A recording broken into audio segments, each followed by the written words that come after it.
And Keyshaun, you guys have definitely a buzz around this football team right now. Have you guys been able to feel that, around the community and just being around campus, kind of the excitement about ASU football right now?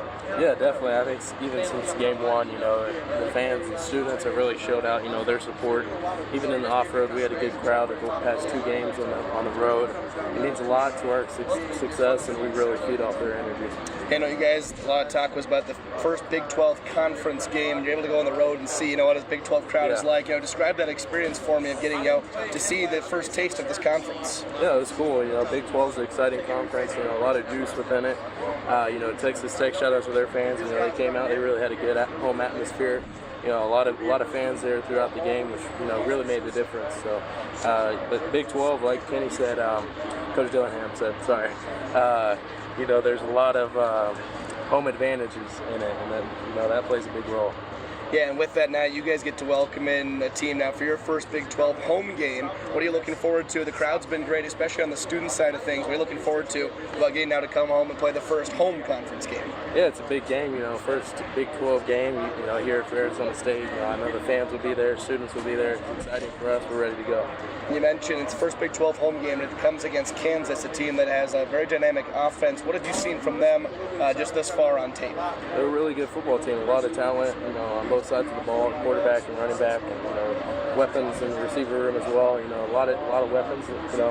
They just haven't found a way to win, but all those games are winnable games. And, their record doesn't account for the team that they are. They're a really good football team.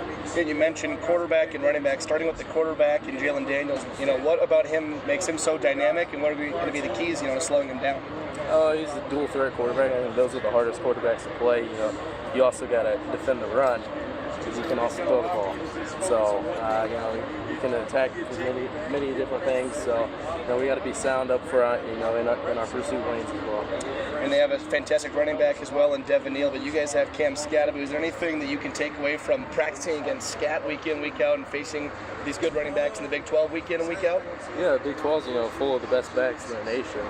And, luckily I get to practice against Scat, one of the best backs in the nation. Prepares us in this defense, just having guys like Devin Neal and, the other guys that we'll see later down the road. But yeah, definitely. And you mentioned Scat, one of the best backs in the nation. The offense has really been clicking so far this season. What's it like for you guys then on the defensive side of the ball to know that you maybe don't have to get a stop every single time because the offense is going to pick you up?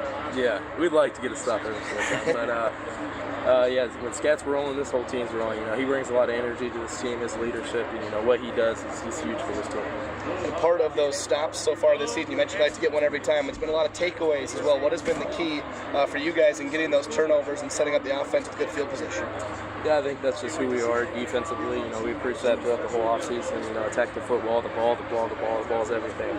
So, you change your mindset to worrying about the ball, but also doing your job. It kind of just clicks, and that's something you do. You attack the football. You're in passing lanes. The ball's are on the down. So it's huge for defense.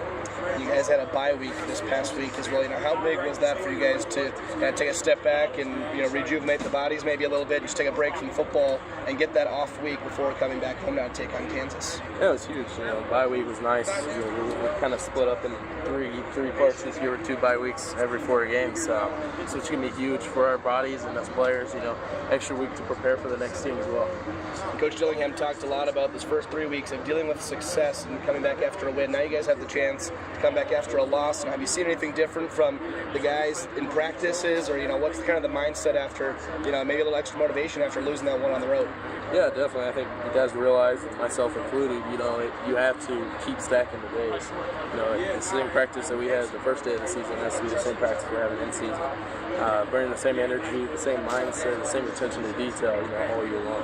There's one message you could send to Sun Devil fans ahead of game day on Saturday, maybe coming out after they got the first 2 big wins at home. Are you coming back, getting that support? What would you tell them ahead of this game? I hope they're ready to roll for Big 12 play. First Big 12 game here down in Tempe, and be excited. You're going to see a football team that's ready to play.